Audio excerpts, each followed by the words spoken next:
কেউ কথা বলেন না প্লিজ। 8 নম্বর ওয়ার্ড বিএনপি কর্তৃক আয়োজিত আজকের শান্তি সম্প্রীতি সমাবেশে উপস্থিত আমার 8 নম্বর ওয়ার্ড বিএনপি, নগর বিএনপি, জেলা বিএনপি সম্মানিত সদস্যবৃন্দ, আমার সামনে উপবিষ্ট বিএনপি অঙ্গ এবং সহযোগী সংগঠনের বিভিন্ন পর্যায়ের নেতৃবৃন্দ, অত্র এলাকাবাসী, আসসালামু আলাইকুম। আমি আসলে সকলের নাম উল্লেখ করে আপনাদের বিরক্তি উদ্বেগ ঘটাতে চাইনি। আমি মূল কথাতে চলে যাই, কারণ আসলে 5 তারিখের পর আমরা প্রতিটি ইউনিয়ন, প্রতিটি পৌরসভার ওয়ার্ড, বিভিন্ন উপজেলা এমনকি খুলনা বিভাগের বিভিন্ন জেলাও আমরা সফর করছি যে বিষয়ে কথা বলবার জন্য। সেই বিষয়ে আমি কথা বলতে চাই। আমার ধারণা আমার আসবার পূর্বে নগর বিএনপি নেতৃবৃন্দ এরকম একটি সভা করেছিলেন, যেখানে তারা আমাদের দলের বক্তব্য উপস্থাপন করেছেন। আমার কথা বলাটা মনে হয় একটু সহজ হবে আজকে, কারণ আপনারা 6 বছর পর দেশের একটি বেগম খালেদা জিয়ার বক্তব্য নিশ্চয়ই অনেকে ভিডিও বার্তাটি দেখেছেন কিংবা শুনেছেন। আজকে পল্টনের জনসভায় আমাদের প্রিয় নেতা দেশনেতা তারেক রহমানের বক্তব্য অনেকেই শুনেছেন বা দেখেছেন। 5 তারিখের পরও আমাদের প্রিয় নেতা তারেক রহমানের বক্তব্য অনেকে শুনেছেন, দেখেছেন। গত 2-3 দিন যাবৎ যশোর পৌর এলাকাতে তারেক রহমানের বার্তাটিও মাইকিং আকারে প্রচার হচ্ছে, সেটাও আমার বিশ্বাস সকলে শুনেছে। আমার বক্তব্য তার বাইরে কিছু নয়। এই আমি কি আমার আমি প্রথমেই আজকে আমার 8 নম্বর ওয়ার্ড বিএনপি অঙ্গ এবং সহযোগী সংগঠনের বিভিন্ন পর্যায়ের নেতৃবৃন্দ, যারা গত 17 বছর যাবৎ গণতন্ত্রে উত্তরণের জন্য অক্লান্ত পরিশ্রম করেছেন, যারা এই সময় অজস্র মামলায় জর্জরিত হয়েছেন, বারংবার জেলে গেছেন, কিন্তু রাজপথ ছেড়ে যাননি, আমার সেই সমস্ত প্রিয় সহযোদ্ধাদের প্রতি গভীর কৃতজ্ঞতা প্রকাশ করছি। আজকে দীর্ঘদিন পর এরকম প্রাণবন্ত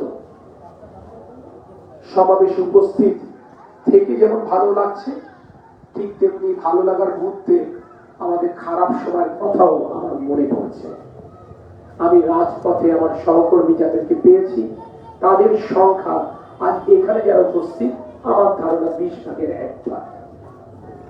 অর্থাৎ এত কর্মী আমার, এত নেতা, এত সমর্থক, কিন্তু গণতন্ত্রে উত্তরণের জন্য কিন্তু আমরা অধিকাংশই ঝুঁকি নেইনি কিংবা ঝুঁকি নিতে চাইনি।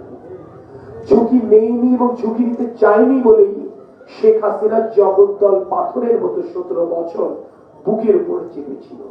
কিন্তু ঝুঁকি কারা নিতে পেরেছে? ঝুঁকি নিতে পেরেছে আমাদের সন্তান তুল্য আমাদের ছোট ভাইরা, যারা অকাতরে 1 জুলাই পরের থেকে অকাতরে জীবন দিয়েছে। ঝুঁকি নিলে কি হয় আপনারা দেখেন, অকাতরে জীবন থেকে দিয়েছে, কিন্তু তারা দ্রুততম সময়ের মধ্যে এরকম একটা ফ্যাসিস্ট শেখ হাসিনাকে গণ-অভ্যুত্থানের মাধ্যমে পতন নিশ্চিত করেছে। তাই আজকে সেই বীর ছাত্র জনতাকে আমি অভিবাদন জানাই, তাদেরকে শুভেচ্ছা জানাই। প্রিয় ছাত্র সহযোগিতা বৃন্দ, 17 বছর আগে দেশের নেত্রী বেগম খালেদা জিয়া বাংলাদেশের জনগণকে ডাক দিয়েছিলেন, আহ্বান জানিয়েছিলেন একটি বার্তা দিয়ে, দেশ বাঁচাও মানুষ বাঁচাও। উনি বলেছিলেন এই দেশের স্বাধীনতা সার্বভৌমত্ব আর ঝুঁকির মুখে আগামীতে এই দেশ বাংলাদেশের মানুষের চাও নিয়ে পরিচালিত হবে কিনা আমরা নিশ্চিত নয়, বরঞ্চ বিদেশি প্রভুরাই এই বাংলাদেশে একটি পুতুল সরকার বসিয়ে তার কার্য সিদ্ধি করবে। এবং ওই পুতুল সরকার টিকে থাকবার জন্য জনগণের উপর নির্ভর করবে না, সে নির্ভর করবে তার প্রশাসন যন্ত্রের উপর, এবং প্রশাসন যন্ত্রের উপর নির্ভর করে তার ক্ষমতাকে টিকে রাখবার জন্য সে প্রতিনিয়ত জুলুম করবে, নির্যাতন করবে, হত্যা করবে, খুন করবে। বেগম খালেদা জিয়ার এই বার্তাটার মর্মার্থ কিন্তু আমরা সেদিন বাংলাদেশের জনগণ বুঝে উঠতে পারেনি। 17 বছরের প্রথম থেকে যখন আমরা এই কথাটি বলেছি, মানুষের কথা বলবার স্বাধীনতা নেই, মানুষের লেখবার স্বাধীনতা নেই, এখানে ভিন্ন রাজনৈতিক মতাদর্শের কারণে প্রতিনিয়ত মানুষকে খুন করা হচ্ছে, গুম করা হচ্ছে, মিথ্যা মামলায় জড়ানো হচ্ছে, জেলে ভরা যাচ্ছে, হয়তো বাংলাদেশের অধিকাংশ মানুষের হৃদয় সেটি নাড়া দেয়নি। গণমাধ্যমের বন্ধুরা ঠিক সেভাবে এটা লিখেও তুলে ধরেন। নাগরিক সমাজের কাছেও খুব একটা আবেদন সৃষ্টি করতে পারে। কেন? প্রাথমিকভাবে মানুষ মনে করেছিল এটা বিএনপির কান্না, বিএনপির কর্মীদের কান্না। বিএনপি কথাটি বলছে তার কর্মীকে বাঁচাবার জন্য, বিএনপি কথাটা বলছে তার নেত্রীকে আবার প্রধানমন্ত্রী আসনে বসাবার জন্য। দিন গেছে, মাস গেছে, বছর গেছে, যুগ গেছে, তখন মানুষ আস্তে আস্তে বুঝতে শিখেছে, বুঝতে পেরেছে নিজের জীবন দিয়ে, নিজের সন্তানের জীবন দিয়ে, সংসার পরিচালনার কষ্ট দিয়ে, প্রতিনিয়ত দীর্ঘশ্বাস এবং চোখের অশ্রু ফেলে তারা বুঝেছে বিএনপির এই কথাটি, বিএনপির কথাটা আজ সমগ্র 18 কোটি জনগণের কথা। কিন্তু যখন সেটা বুঝতে পেরেছে তখন শত সহস্র মানুষের জীবন বলিদান হয়ে গেছে। প্রিয় সাথী ও সহযোগিতা বৃন্দ, এরপর বারবারই আমরা বলেছি এই বাংলাদেশে কোনো মেধাবীদের যোগ অবস্থান নেই, মেধাবীদেরকে প্রতিনিয়ত অসম্মান করা হয়। আজকে বাংলাদেশের একমাত্র নোবেল শান্তি পুরস্কার প্রাপ্ত প্রফেসর ইউনূসকে কিভাবে তুচ্ছ তাচ্ছিল্য করা হয় আপনারা দেখেছেন। যে ব্যক্তি বাংলাদেশের জনপ্রিয়তম রাজনীতিবিদ দেশনেত্রী বেগম খালেদা জিয়া, যিনি 17টি সংসদীয় আসন থেকে নির্বাচিত হয়েছেন, কোন নির্বাচনে যার পরাজয়ের রেকর্ড নেই, সেই মানুষটাকে কি পরিমাণ অত্যাচার করা হয়েছে, কি পরিমাণ অপমান করা হয়েছে, কি পরিমাণ কটূক্তি করা হয়েছে আপনারা দেখেছেন। বেগম খালেদা জিয়া বারংবার চিকিৎসার জন্য হাসপাতালে গেছেন, আইসিইউতে ভর্তি হয়েছেন, সিসিইউতে ভর্তি হয়েছেন, বারংবার তার জীবন মৃত্যুর সন্ধিক্ষণে গেছেন।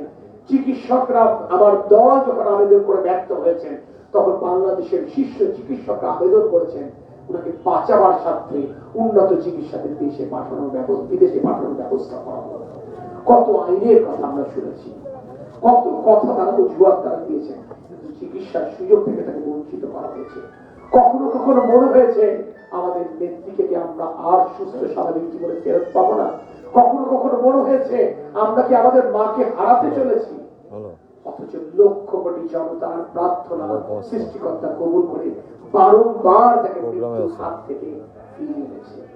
যে ব্যক্তি, যে রাজনৈতিক দল দেশের নেত্রী বেগম খালেদা জিয়ার মৃত্যু কামনা করেছিলেন, আর সেই নেত্রী সুস্থ, কার্যত কিছুটা হলে সুস্থ হয়ে মুক্ত হয়ে আপনার আমার সঙ্গে কথা বললেন, আর যিনি দম্ভ করেছিলেন তিনি জীবন বাঁচাতে দেশ ছেড়ে পারেন। এটি ভাগ্যের নির্মম পরিহার। প্রিয় সাথী ও সহযোগিতা বৃন্দ, এর থেকে শিক্ষা গ্রহণের আছে। শিক্ষাটা কি? আপনি জুলুম করবেন, আপনি নির্যাতন করবেন, আপনি পার পাবেন এটা ভাববেন না। সৃষ্টিকর্তা প্রত্যেকের বিষয়ে বুঝিয়ে দেয়, কড়াই কন্যায় শুধু যথাযথ সময়ের জন্য অপেক্ষা করে। এটি আপনাকে মনে রাখতে হবে। আর যদি মানুষের জন্য কাজ করে, মানুষের জন্য যদি আপনি ভাবেন, মানুষের জন্য যদি ঝুঁকি নেন, মানুষের জন্য নিজের জীবনকে আত্মত্যাগে যদি আপনি সদা প্রস্তুত থাকেন, তাহলে সৃষ্টিকর্তা আপনাকে কিভাবে আবারও ক্ষমতার কেন্দ্রবিন্দুতে নিয়ে আসবে, কিভাবে আবার আপনাকে সম্মানিত করবেন, তারও জলজ্জান্ত প্রমাণ দেশের নেত্রী বেগম খালেদা জিয়া। প্রিয় সাথী ও যন্ত্রবৃন্দ, আজকে এ থেকে আমাদের শিক্ষা গ্রহণের আছে। আওয়ামী লীগ যে দুঃশাসন, অপশাসনে আমাদেরকে যশোরবাসীকে উপহার দিয়েছে, আমরা তার পুনরাবৃত্তি আমরা ঘটাতে চাই না, আমরা দেখতেও চাই না।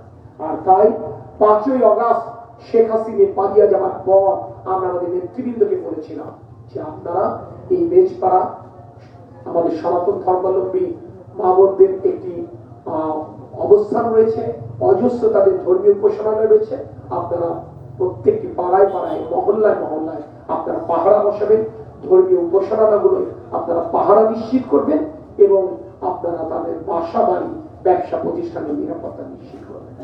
আমি কৃতজ্ঞ, আমি গর্বিত আমার ছাত্র দল, যুবদল, স্বেচ্ছাসেবক ভাইদেরকে নিয়ে, যে তারা 24 ঘন্টা কার্যত 5 তারিখের পরের থেকে তারা এই নিরাপত্তা নিশ্চিত করে আসছে। কিন্তু আমার এই আফসোস রয়েছে যে তাদের পাশে যেভাবে আমার দলের অন্য নেতা কর্মীদের দাঁড়াবার কথা ছিল, আপনারা অনেকেই দাঁড়াননি। এটা কিন্তু সত্য। আমি অত্যন্ত অবাক বিস্ময় লক্ষ্য করলাম, অত্যন্ত কষ্ট পেলাম আমি যখন শুনলাম এখানে কিছু সরকারি স্থাপনায় অরাজকতা সৃষ্টির পায়তারা চলছে এবং তাদের মধ্যে দুষ্কৃতিকারীদের মধ্যে নাকি কেউ কেউ আমার দলেরও থাকলেও থাকতে পারে। আমি অবাক বিস্ময়ে লক্ষ্য করলাম, কই ভাই, ওই নেতাকে তো আমি 17 বছর খুঁজে পাইনি। ওই নেতা তো বোরখা পরে ঘুরে বেরিয়েছে, আমার কোন কর্মসূচিতে এসে ছবি তুলতে ভয় পেয়েছে। আজকে কেন তারা কুপুত্র?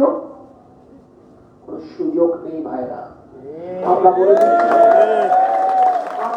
দিচ্ছি, আমার কোন স্তরের নেতা কর্মীরা যদি সনাতন ধর্মাবলম্বী মা বোনেদের নিরাপত্তা ঝুঁকি তৈরি করেন, বিএনপি আপনার বিরুদ্ধে তৎক্ষণাৎ সাংগঠনিক ব্যবস্থা নিয়ে আপনাকে পুলিশে সোপর্দ করবে। কোন সরকারি প্রতিষ্ঠানে ভাগা আর চাঁদা খাওয়ার বাসনায় কেউ যদি কোনো হুজ্জতি করবার চেষ্টা করেন, তাৎক্ষণিকভাবে আপনাকে গ্রেফতার করার ব্যবস্থা। আজকে অবৈধভাবে অর্থ লোপাট করবার স্বপ্ন দেখেন কেন, সেটা আমরা বুঝি। কারণ আজকে যে ছাত্র যুবক এখানে উপস্থিত, যাদের বয়স 22 বছর, 23 বছর কিংবা 25 বছর, তারা তো রাজনীতি কি বলতে কি বোঝায়, সুশাসন বলতে কি বোঝায় তারা জানে। কারণ তারা সর্বশেষ যে গণতান্ত্রিক সরকার দেখেছে, তখন তাদের কারোর বয়স 3, কারোর বয়স 5, কারোর বয়স 7, কারোর বয়স 8। 8 বছরের যে বাচ্চা সর্বশেষ গণতান্ত্রিক বেগম খালেদা জিয়ার শাসন দেখেছে, এই 17 বছর পর তার বয়স 25 হয়েছে। 8 বছরের স্মৃতি তো তার থাকবার কথা না। 17 বছর যাবৎ আওয়ামী লীগের দুঃশাসন অপশাসন দেখে সে মনে করেছে এটি মনে হয় রাজনীতি। মনে করেছে ছাত্রলীগ যা করে ছাত্রদল মনে হয় তাই করবো, যুবলীগ যা করেছে যুবদল মনে হয় তাই করবো, স্বেচ্ছাসেবক লীগ যা করেছে স্বেচ্ছাসেবক দল মনে হয় তাই করবে। তার তো সুযোগ নেই। রাজনীতি জনগণের জন্য, জনগণের আপদে থাকবো, জনগণের বিপদে থাকবো, জনগণের সুখে থাকবো, জনগণের দুঃখে থাকবো, এটি রাজনীতি। 17 বছর ক্ষমতার বাইরে ছিলাম, কিন্তু বলতে পারবে পেশ করার মানুষ তার কোন আপদ বিপদে বিএনপির লোক পাশে দাঁড়ায়নি। বারবার আমরা বুথ পেতে দাঁড়িয়েছি, আমাদের কোন জনপ্রতিনিধি থাকুক না থাকুক সেটি আমরা বিবেচনায় নেইনি। নির্বাচনে আমরা আছি না নেই সেটি আমাদের কোনো বিবেচনার বিষয় নেই। রাজনৈতিক কর্মী হিসেবে জনগণের পাশে থাকবার দায়বদ্ধতার জায়গা থেকে আমরা জনগণের পাশে আমরা থাকবার চেষ্টা করছি। কিন্তু ক্ষমতায় তাহলে কেন আসতে চাই?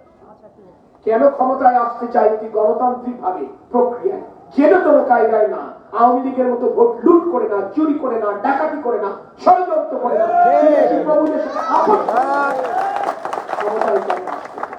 ক্ষমতায় আসতে চাই জনগণের জন্য বৃহত্তর পরিসরে কাজ করবার জন্য। ক্ষমতায় আসতে চাই সুশাসন বলতে কি বোঝায় তা সেটা বোঝাবার জন্য।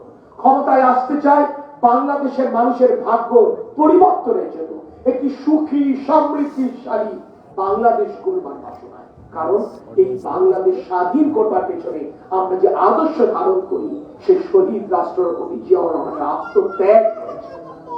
এই বাংলাদেশে কাঠামোর উপর এখনো দাঁড়িয়ে আছে টিম টিম করে, আর তার অর্থনীতির যে বাতি জ্বলছে, সেই বাতি জ্বালানোর মূল স্বপ্ন সারথীও ছিলেন শহীদ রাষ্ট্রপতি জিয়াউর রহমান দেশনেত্রী বেগম খালেদা জিয়া। একদিকে প্রবাসী শ্রমিক প্রেরণ এবং আরেকটি হচ্ছে গার্মেন্টস শিল্প। এই কথাগুলো আমরা সকলে জানি, এই কথাগুলো নতুন করে বলবার কিছু নেই। আজকে আমার এখানে আসবার কারণ একটি, আমরা জনগণের পাশে ছিলাম। আজ এই সংকটকালীন মুহূর্তে যখন নতুন করে সরকার নেই, এখন ক্ষমতায় আসেনি, আগামীকাল রাত 8টায় নাগাদ অন্তর্বর্তীকালীন সরকার দায়িত্ব নেবেন। এরপরও আপনি 2, 5, 7 দিন কিন্তু সরকার স্ট্যাবিলাইজ হবে, স্থিতিশীলতার সময় নেবে। ঠিক এই সময়ের মধ্যে কিছু অরাজকতা তৈরি হবে। গত উপজেলা নির্বাচন কি কেন্দ্র করে আওয়ামী লীগের 5-7 জন প্রার্থী হয়েছে। এই 5-7 জন প্রার্থীর গুন্ডা বাহিনী ওই উপজেলা নির্বাচন করে মুখোমুখি দাঁড়িয়ে দিয়েছে। তাদের মধ্যে পাড়ায় পাড়ায় সংঘর্ষ হবার উপক্রম ছিল। কখনো কখনো পুলিশ সেখানে নিয়ন্ত্রণ করেছে, কখনো করতে পারেনি। আজ সেই আওয়ামী লীগের বিভিন্ন অন্তর্কন্দর এই প্রশাসনিক শূন্যতা সুযোগে নতুন করে মাথা চাড়া দিয়ে উঠেছে এবং সেই সমস্ত এক গ্রুপ আরেক গ্রুপের মুখোমুখি দাঁড়িয়ে গেছে।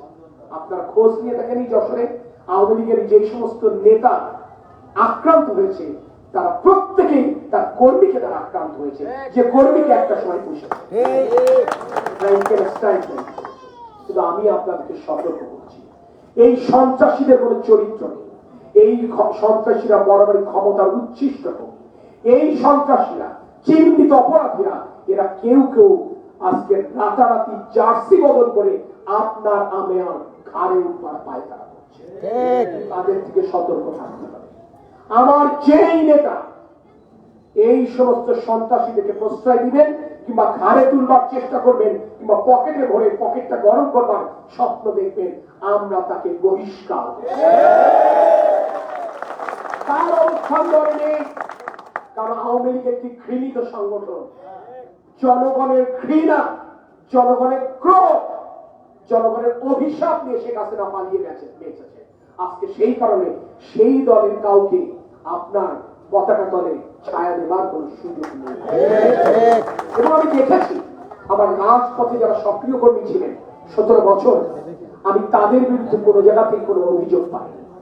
17 বছর বিভিন্ন কারণে যারা একটু আড়ালে আবদালে থেকেছিলেন, নিজের ঘর সংসার ব্যবসা প্রতিষ্ঠান নিয়ে বেঁচে থেকেছিলেন, আওয়ামী লীগের সাথে আপোষ করে চলেছিলেন, তারা কেউ কেউ অতি বিএনপি প্রেমী হওয়ার জন্য মোটরসাইকেল দাম দিয়ে বেড়াচ্ছে।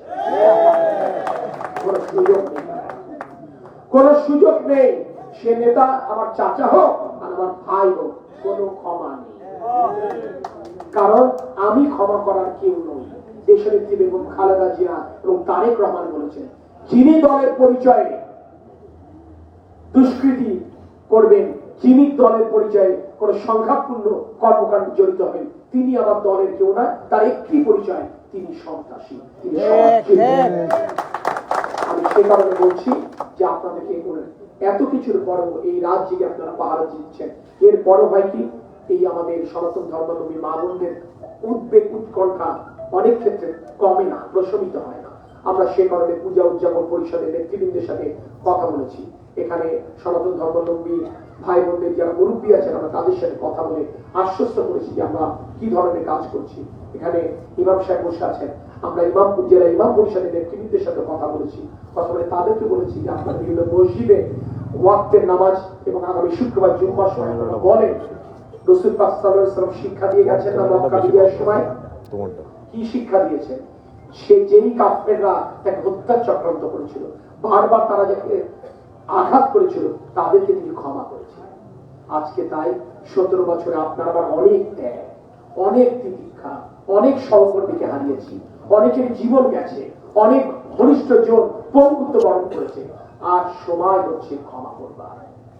যার যত কষ্ট, যার যত বেদনা, যে যত বেশি ক্ষতিগ্রস্ত হয়েছে, তাকে তত বেশি উদার হতে হবে। এটি রাজনৈতিক শিক্ষা, এটি বিএনপি রাজনীতি, এটি মানুষ হিসেবে আপনার আমার করণীয়। আমি মনে করি আমার দলের নেতা কর্মীরা সেটিকে অক্ষরে অক্ষরে অনুসরণ করবে। আজ কোনো প্রতিশোধের সময় নয়।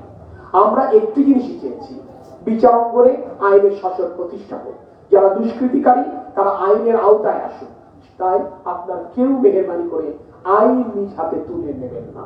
আইন শৃঙ্খলা বাহিনী একটা সময় কাজ করতে পারেনি, তারা ওই প্রশাসনের আজ্ঞাবহ হিসেবে কাজ করেছে। আওয়ামী লীগ তাদেরকে মেশিনারি হিসেবে ব্যবহার করে আপনার উপর জুলুম নির্যাতন করেছে। কিন্তু আমি মনে করি ক্ষমতার পালাবদলের সাথে সাথে তাদের উপলব্ধি হবে জনগণের যে ক্রোধ, যে ক্ষোভ তারা প্রত্যক্ষ করেছে, এরপরে অন্তত তারা জনগণের সেন্টিমেন্ট পাস বুঝে জনগণের চাহিদা অনুযায়ী তারা তাদের দায়িত্ব পালন করবে বলে আমি বিশ্বাস করি। আইন আদালত আপনি দেখবেন নিরপেক্ষ ন্যায় বিচার করবার ক্ষেত্রে তারা উদ্যোগী হবে। সেই কারণে যারা দুষ্কৃতিকারী তাদেরকে আইনের আওতায় নিয়ে আসা হবে এবং সেভাবে আইন তার গতিতে চলবে। আপনি আমি কেউ আইন হাতে তুলে নিব না এবং তার কোনো সুযোগ নেই। আমার এই কথাগুলো এত বিস্তারিত ভাবে বলবার একটাই অভিপ্রায়, হয়তো আমার 100 কর্মী আছে, হয়তো 99 জন কর্মী কোনো অপকর্ম সাথে জড়িত হবেন না, কিন্তু একটি কর্মীও যদি, একটি সমর্থক যদি অপকর্মের সাথে জড়িত হন, তার দায়টা কিন্তু আমার তোমার দলের উপর পড়তে হবে। তাই আমি 99 জন না, আমি 100 কর্মীকেই চাই জনগণের যে পাশে যেন তারা জানান, জনগণের বন্ধু হিসেবে সেটা নিশ্চিত করতে। সে কারণে এই রাতে আপনাদের মাঝে ছুটে আসা। প্রিয় সাথী ও সহযোগিতা বৃন্দ, শেখ হাসিনা পালিয়ে গেছে, এইটুকুই কিন্তু সমাধান নয়। কারণ শুধু এইটুকুর জন্য আপনি আমি আন্দোলন করিনি। আপনি আমি আন্দোলন করেছি এমন একটি সরকারের জন্য, যে সরকারের জনগণের সরকার হবে, অর্থাৎ যে সরকার জনগণের ভোটে নির্বাচিত হবে। জনগণের ভোটে নির্বাচিত সরকার জনগণের আকাঙ্ক্ষা পূরণ করে, কারণ তার কাছে জনগণের জবাবদিহিতা দিতে হয়, কাছে ওই সরকারের জবাবদিহিতা থাকে। এখানে পৌর কাউন্সিলর যারা, একটা সময় আমাদের মনিরুজ্জামান মাসুদ কাউন্সিলর ছিল, ঘরে ঘরে পাড়ায় পাড়ায় মহল্লায় মহল্লায় ছুটে বেরিয়েছেন না? পরবর্তীতে যারা কাউন্সিলর হয়েছে তারা কি সেভাবে গেছেন? যান না। আজান দিচ্ছি।